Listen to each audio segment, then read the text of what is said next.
Aliens, conheça a verdade por trás dos círculos que aparecem nas plantações.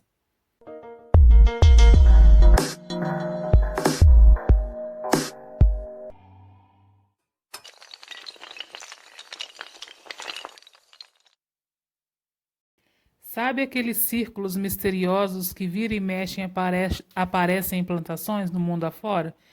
Como você sabe, eles surgem de uma hora para outra e muita gente jura de pé juntos que são obras de seres alienígenas que vêm ao nosso planeta em visitas periódicas e mostrariam os locais utilizados pelos extraterrestres como campo de pouso de suas naves. Relatos históricos apontam que os enigmáticos círculos aparecem por aí não é de hoje. Tanto que nos primeiros incidentes documentados ocorreu na Inglaterra em 1678 e acabou sendo atribuído a uma criatura lendária chamada Demônio Ceifador.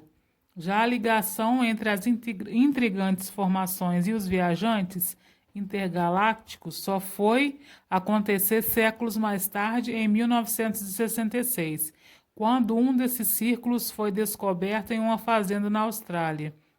Na época, o dono da propriedade garantiu às autoridades que o círculo havia sido produzido por um disco voador. E como você pode imaginar, a história virou manchete no mundo todo. Investigações posteriores apontaram a formação provavelmente era resultado de um fenômeno natural, como um redemoinho ou uma tromba d'água, por exemplo. Mas já era tarde demais e a conexão entre os misteriosos padrões e os aliens já estava criada.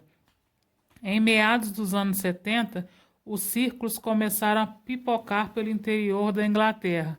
No início, mostrando padrões simples, os desenhos foram aumentando em complexidade gradativamente ao longo dos anos.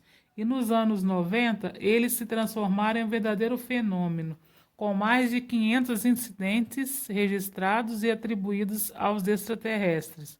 Em 91, a dupla de ingleses Doug Bauer e David Shockley veio a público e confessou que vinham produzindo círculos em plantações britânicas desde 1976. Esses caras costumavam se encontrar todas as sextas em um pub para beber e jogar conversa fora. Até que um dia, inspirados, no caso do fazendeiro, eles tiveram a ideia de sair criando padrões pelo país e se divertir com o resultado. Segundo a dupla, eles geralmente produziam círculos às sextas depois de sair do pub. E o combinado era que eles levariam seu segredinho maroto à cova.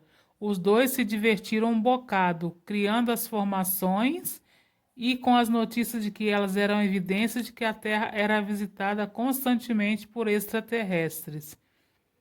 Logo que os círculos começaram a estampar as manchetes, vários especialistas foram chamados pela mídia para explicar o fenômeno, e além de serem considerados obras alienígenas, as formações também chegaram a ser atribuídas a entidades sobrenaturais, fantasmas, espíritos enfurecidos com a humanidade e a ira de Deus.